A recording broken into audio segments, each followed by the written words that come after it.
Assalamu alaikum. In our question 5, we have some basic coding exercise for the kids. আমাদের question 5-এ বাচ্চাদের জন্য কিছু basic coding exercise আছে যেটা তাদের পরীক্ষায় আসবে এবং র্যান্ডম আসতে পারে, যে কোনোটাই আসতে পারে। আমি কিভাবে করতে হবে এটা আমি জাস্ট দেখিয়ে দিচ্ছি এখানে। দিস ইজ ভেরি ইজি, খুবই ইজি বাট ভেরি ইম্পর্ট্যান্ট। হ্যাঁ, কেন ইম্পর্ট্যান্ট আমি এটা পরে বলছি, but this is very easy but very important as well.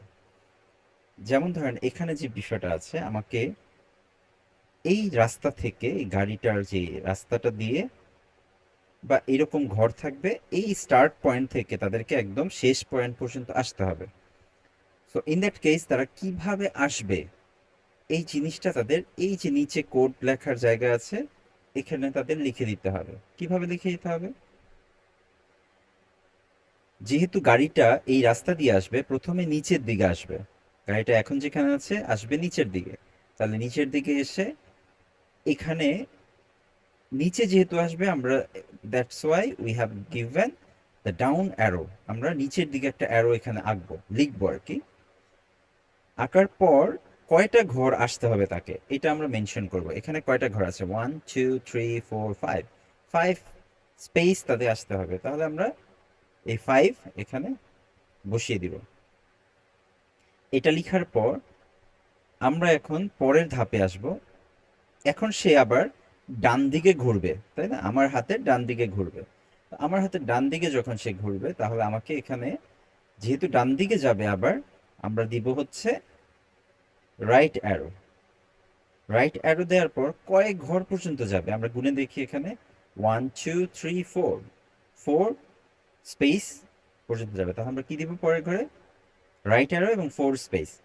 এখন সেটা কি করবে? এটা কি করবে, আবার গাড়িটা এখানে এসে উপর দিকে যাবে, তাই না? উপরে এসে কয়টা ঘর যাবে? 1 2 3 4 5 6, 6টা ঘর। এবং কোন ডিরেকশনে যাবে? আপার ডিরেকশন। আমরা আবার এখানে আপ ডিরেকশনটা দিয়ে 6 দিয়ে দিব। এটা হচ্ছে পরে। এখন আমরা নেক্সট রোডটা তার কি হবে? রাইট সাইড, ডান দিকে যাবে। 1 2 3 4 5 6 7 8 9 10, 10টা ঘর যাবে, 10 স্পেস যাবে at the right direction. So আমরা এরপর কি দিব? এই রাইট ডিরেকশন দিয়ে 10 লিখে দিব। রাইট ডিরেকশন আপনি পাশে দিতে পারেন, বাম পাশে দিতে পারেন, উপরে দিতে পারেন, কিন্তু পরে দেওয়া যাবে না। কেন? কারণ আগে সে ঘুরবে, তারপর সে যাবে। এই জন্য কখনো নাম্বারটা আগে দেওয়া যাবে না, অ্যারোটা আগে দিতে হবে, তারপর আপনাকে নাম্বারটা দিতে হবে। সেম কেস এরপরেও হবে। নিচের দিকে যাবে তাই ডাউন অ্যারো হবে এবং 6টা ঘর যাবে। 1 2 3 4 5 6 স্পেস যাবে, দ্যাট মিনস 6 স্পেস 6 লিখতে হবে। এরপর আবার সেম রাইট সাইড যাবে। রাইট সাইডে যাওয়ার জন্য 3টা ঘর যাবে, 3 স্পেস যাবে তারা। সো আমাদের লিখতে হবে এখানে রাইট 3। এই যে নিচে আমরা এখন এই যে আনসারটা পেয়ে গেলাম। এটাই হচ্ছে তাদের পরীক্ষায়। এই পরীক্ষায় একটা এরকম থাকবে এবং সেটা তাদেরকে এইভাবে সলভ করে নিচে ঘরে লিখে দিতে হবে।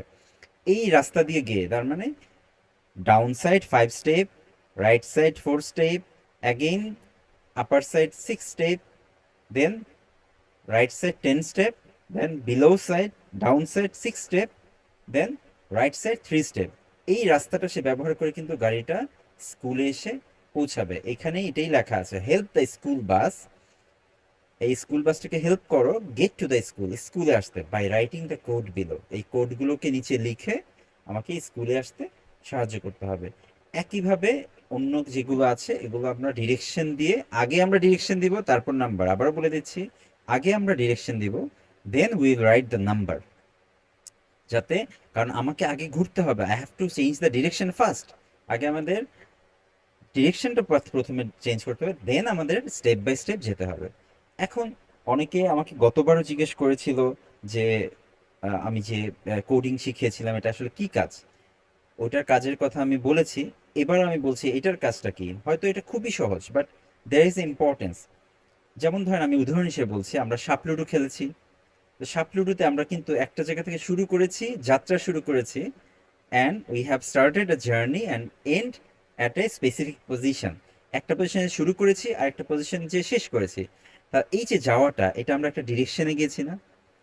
এখানে যেমন ধরেন 1 থেকে সিক্স পর্যন্ত গিয়েছি আমরা, আবার সিক্সে যাওয়ার পর আমরা কিন্তু ডানে যাইনি, রাইট সাইডে যাইনি, আমরা এখন উপরে যাব, আমরা উপরে চলে গেছি। তারপর আমরা কি করেছি, আবার লেফট সাইডে গিয়েছি,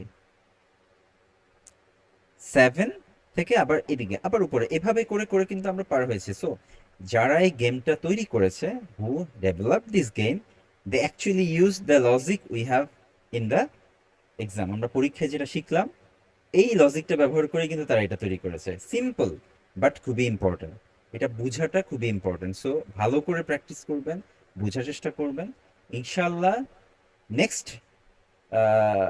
ইন ফলোয়িং ইয়ার্স, আমরা 2-3 বছর পরে এই বাচ্চারা, আই থিঙ্ক ইনশাল্লাহ they will make some programs, software, games, simple games, simple software, and we will see it inshallah. So thank you very much and happy learning.